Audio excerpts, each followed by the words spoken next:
আপনাদেরকে সকলকে আমি বিজয় দিবসের শুভেচ্ছা জানাচ্ছি। সেই আমেজ উপভোগ করার জন্য আপনাদেরকে আমি অনুরোধ করছি।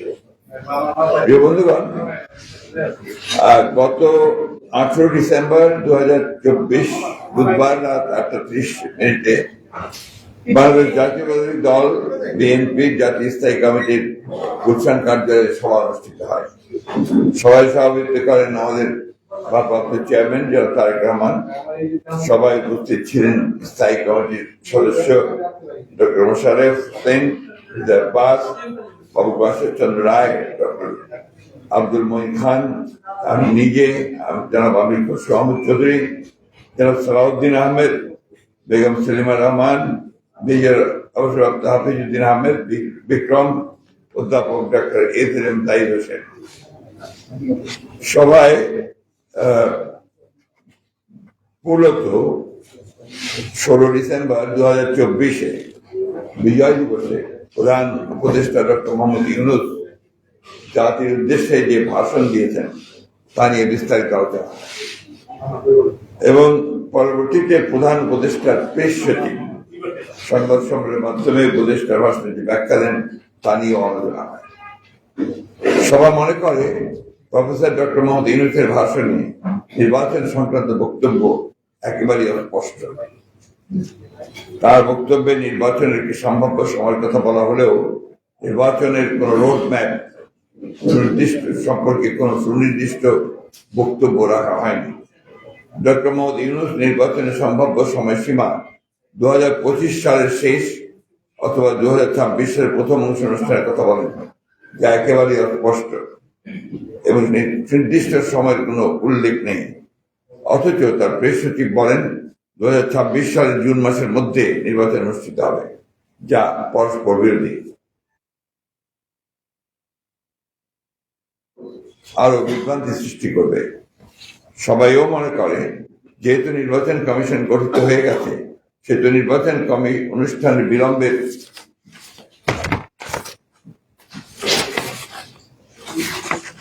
প্রয়োজন নেই।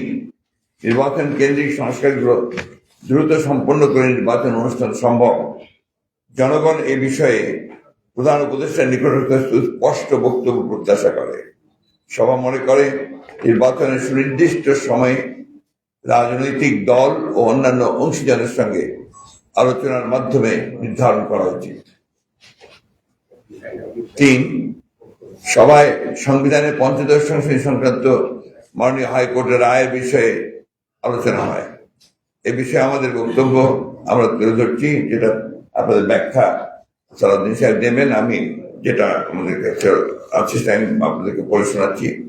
উক্ত সংশোধনীতে মোট 55টি দফায় সংবিধানের বিভিন্ন অনুচ্ছেদের প্রস্তাবনায় ও তফসিলে ব্যাপক পরিবর্তন সংযোজন ও বিয়োজন করার মধ্য দিয়ে সংবিধানকে একদলীয় শাসন এবং রাষ্ট্র ব্যবস্থা কায়েমের প্রধানতম হাতিয়ারে পরিণত করা হয়, অর্থাৎ পঞ্চদশ সংশোধনীকে সংবিধানের মৌলিক কাঠামো এবং বেসিক স্ট্রাকচারকে ক্ষতিগ্রস্ত করে গণতন্ত্রকে বেহাত করে দেওয়া হয়।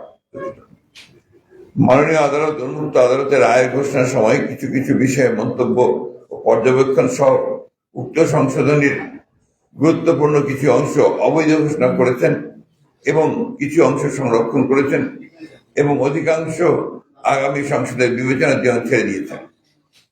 কিন্তু রিট আবেদনকারীগণ সংযুক্ত হওয়া রাজনৈতিক দলসমূহ ও অন্যান্য অংশীজন এবং দেশের আপামর জনসাধারণ আদালতের কাছে আরো বেশি কিছু সিদ্ধান্ত আশা করেছিল। রিট আবেদনকারীগণ পুরো পঞ্চদশ সংশোধনী অবৈধ ঘোষণার প্রার্থনা করেছিলেন। বিএনপি সহ অন্যান্য রাজনৈতিক দল এবং ব্যক্তিগণ রিটের পক্ষে ইন্টারভেনার হিসাবে যুক্ত হয়েছিলেন। আমরা এই রায়কে স্বাগত জানাই, অ্যাপ্রিসিয়েট করি। আদালত স্বীকৃতি দিয়েছেন যে নির্বাচিত পরবর্তী সংসদটি সংবিধান সংশোধনের একমাত্র উপযুক্ত ফোরাম। আদালত মোটা দাগে 6টি বিষয়ে অবৈধ ঘোষণা করেছেন।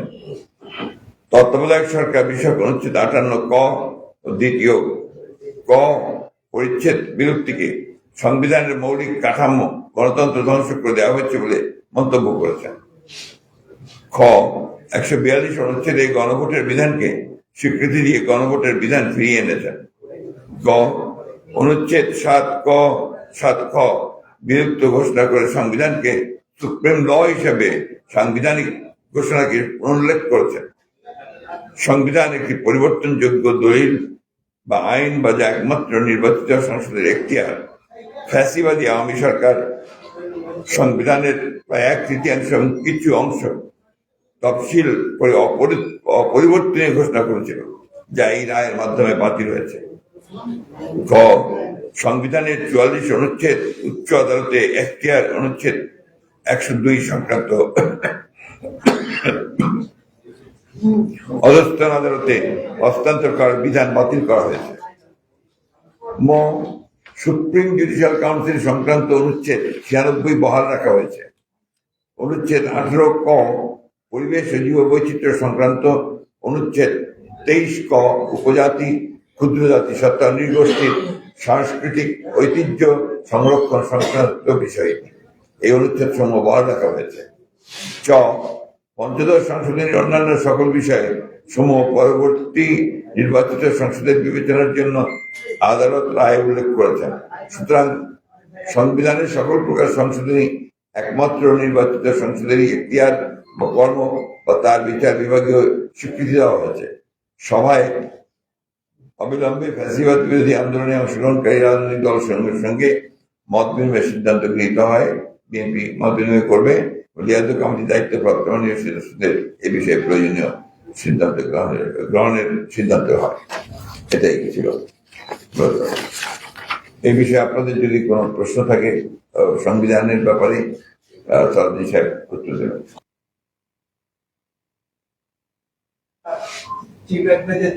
অস্পষ্টতার কথা আপনারা বলছেন, আপনাদের মানে ভোটারদের আগে কথাটা কি যে ইলেকশন কবে চান? আমরা তো মনে করি যে ইলেকশন আপনার এখন ইলেকশন কমিশন গঠন হয়ে গেছে। ইলেকশন পরিচালনা করবার কন্ডাক্ট করবার জন্য তার প্রস্তুতি নেওয়া, তো সেই ধরনের কোনো প্রবলেম নাই, অতি দ্রুত সেটা করা সম্ভব। কিন্তু আমরা যেটা আশা করেছিলাম যে আমরা সেটা বলেছি যে চিফ অ্যাডভাইজার সুনির্দিষ্ট একটা সময়ের মধ্যে একটা রোড ম্যাপ দিয়ে দেবে, সেটা তিনি দেননি। এটা আপনারা আমাদেরকে কিছুটা হতাশ করেছে, একই সঙ্গে জাতিকেও কিছুটা। আর তারপরে তার প্রেস সচিব যে কথা বলেছেন, এই কথাটা আবার সাংঘর্ষিক কথা হয়ে গেছে। তিনি বলেছেন যে আপনার 25-এর শেষের দিকে অথবা আপনার 26-এর প্রথম দিকে চিফ অ্যাডভাইজার বলেছিলেন, আর উনি বলছেন যে জুনের মধ্যে নির্বাচন হবে। তো এক্স্যাক্টলি আমরা বুঝতে পারছি না যে কোনটা সঠিক। মাননীয় মহাসচিব, এই গাইডলাইনটা তারা দিয়েছেন, সেটি কি মনে হচ্ছে যে সময় ক্ষেপণ হচ্ছে? যৌক্তিক মনে হচ্ছে কিনা? যৌক্তিক তো মনে হয়নি, জানুন তো আমরা বলেছি যে আমরা হতাশ হয়েছি।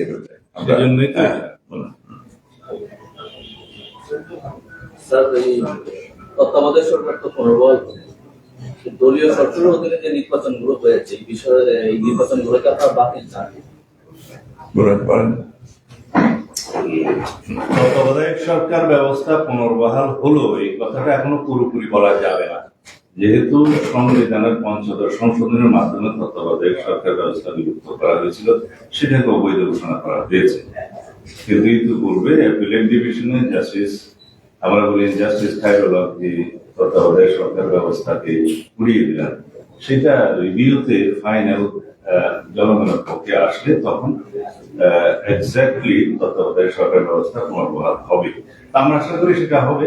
এবং তত্ত্বাবধায়ক সরকার ব্যবস্থার বাইরে 2014, 18 এবং 2017 একটা ভোটারবিহীন আর একটা রাতের ভোটার, একটা গ্রামীণ ভোট, যেটা এই বিষয়ে যদি আদালতের কাছে কেউ কোন রকমের আবেদন করে তখন আদালত এটা বুঝতে পারবে।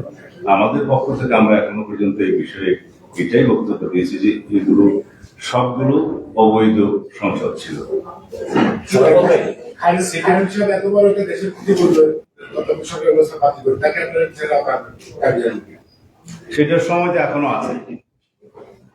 সময় যখন আসবে, যখন আমাদের সেই সুযোগ আসবে তাকে বিচারের আওতায় নিয়ে আসার, তা নিশ্চয়ই নিয়ে আসবে। এই রায় নিয়ে আপনাদের আর কি এক্সপেকটেশন ছিল? ভাবছিলেন যে কিছু আশা ছিল আসলে পুরো সংশোধনীটাই বাতিল করা উচিত ছিল? এই আইনে আমরা যেটা মনে করি যে আমরা যে বক্তব্যগুলো দিয়েছিলাম, এটা সারাদিন সাহেব ভালো বলতে পারবেন।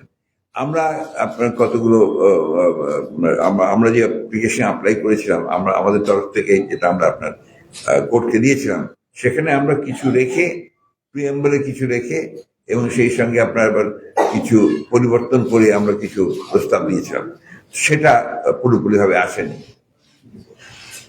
সিটি কর্পোরেশন ও পৌরসভার যে নির্বাচন হয়েছে, সেই নির্বাচনে জনপ্রতিনিধিত্ব তাদেরকে বাতিল করা হয়েছে। ইউনিয়ন পরিষদটা এখনো করা হয়, একই ধারায় কিন্তু নির্বাচন হয়েছে সিটি কর্পোরেশন। আমরা তো এটা বাতিল চেয়েছি, আমরা ইতিপূর্বে আমরা কিন্তু ইউনিয়ন পরিষদ বাতিল চেয়েছি, আপনাদের মনে থাকার কথা।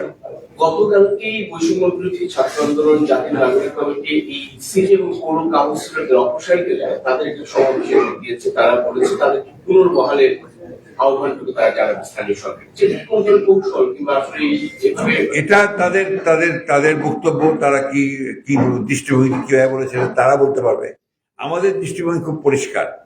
আমরা মনে করি যে আপনার এই ফ্যাসিবাদী হাসিনা সরকারের অধীনে যতগুলো নির্বাচন হয়েছে, সমস্ত নির্বাচনগুলো অবৈধ হয়েছে এবং সেই কারণেই আমরা স্থানীয় সরকারগুলো ভেঙে দেওয়ার জন্য আমরা আহ্বান জানিয়েছিলাম এবং যে সবগুলো ভাঙা হয়েছে, কিন্তু আপনার শুধু ইউনিয়ন পরিষদটা করা হয়নি। আমরা মহাসচিব, একটা বিষয় হচ্ছে এই নির্বাচন সংস্কারের যখন কথা হচ্ছে, রাজনৈতিক দলগুলো বিশেষ করে ছাত্রদের মধ্যে পরস্পর বিরুদ্ধে একটা সুর আমরা দেখছি। কেউ বলছে যে আর কিছুদিন সময় দেওয়া যেতে পারে, এটা নিয়ে আবার জাতীয় ঐক্য তৈরি হচ্ছে কিনা, যখন সবাই কথা বলছে, এই জায়গাটা নিয়ে এই বিষয়টা নিয়ে আমরা কথা বলেছি। আমরা মনে করি যে এই বিষয়ে সবচেয়ে বড় ভূমিকা পালন করা দরকার আপনার এই অন্তর্বর্তীকালীন সরকারের। তাদের দায়িত্ব হচ্ছে এখন সমস্ত স্টেক হোল্ডারদের সঙ্গে আলোচনা করে এই বিষয়ে যেন কোনো বিভ্রান্তি সৃষ্টি না হয়, সেই হিসেবে একটা তারিখ নির্ধারণ করার, সময় নির্ধারণ করা যেতে পারে এবং সেটাই উচিত বলে আমরা মনে করি। জি, থ্যাংক ইউ। 21 তারিখ একটা মুক্তিযুদ্ধ সমাবেশে ঢোকার কথা ছিল বিএনপি চেয়ারপারসন, সেটা কি? হ্যাঁ, এটা উনি অসুস্থ হয়ে পড়েছেন, গত পরশু রাত থেকে একটু অসুস্থ হয়ে পড়েছেন, যে কারণে চিকিৎসকদের পরামর্শ অনুযায়ী এটাকে স্থগিত করা হয়েছে।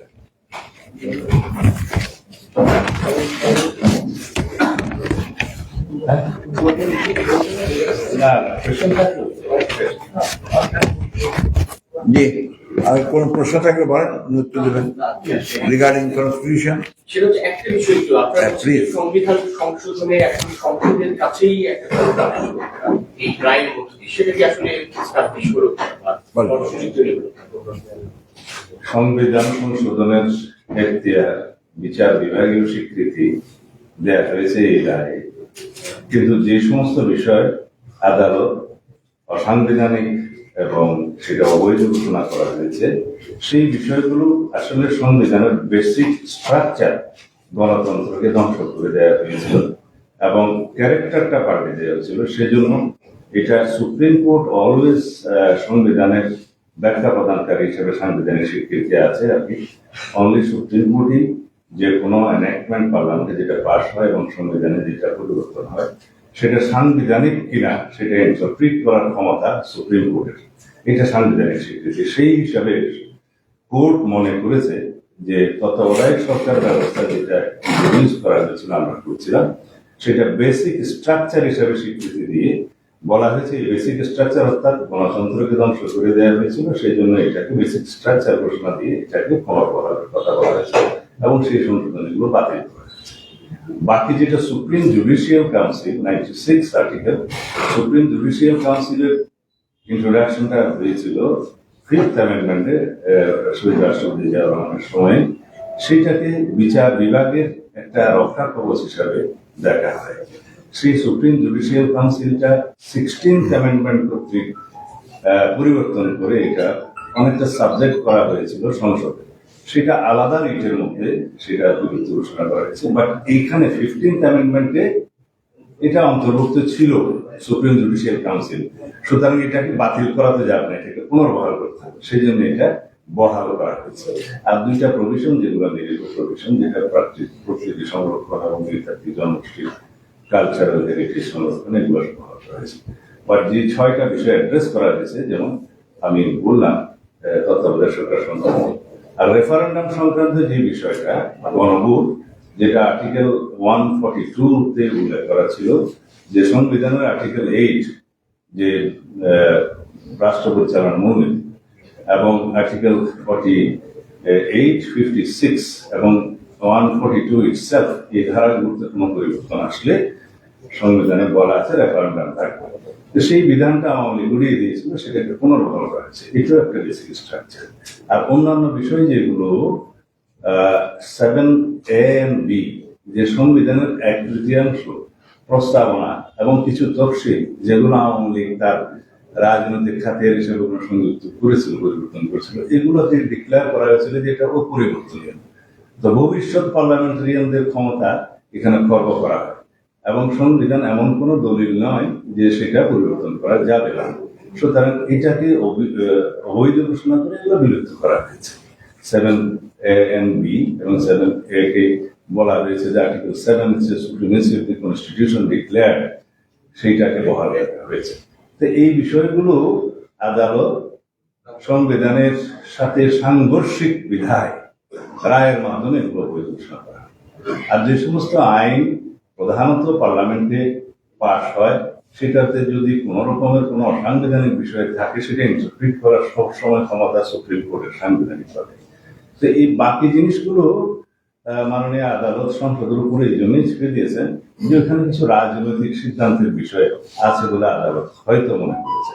সুতরাং রাজনৈতিকভাবে নির্বাচিত পরবর্তী সংসদ একটি নির্বাচিত সংসদের কর্ম যাবতীয় সংশোধনী বিবেচনা করা।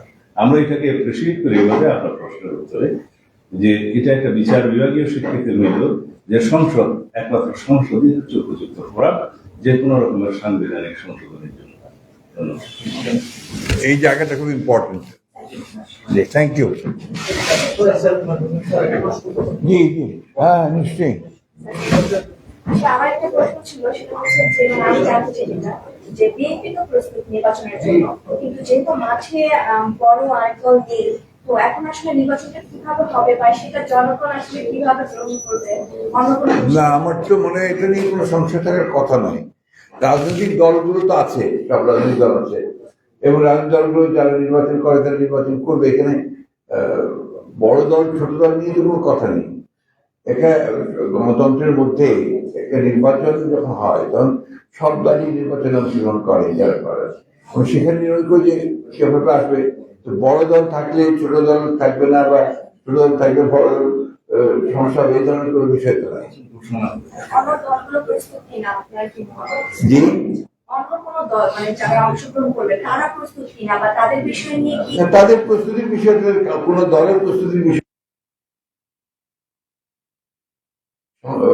নির্বাচন কমিশন গঠন হয়ে গেছে, সরকার সময় বলে দেবে যে এই সময়ের মধ্যে নির্বাচন করতে হবে।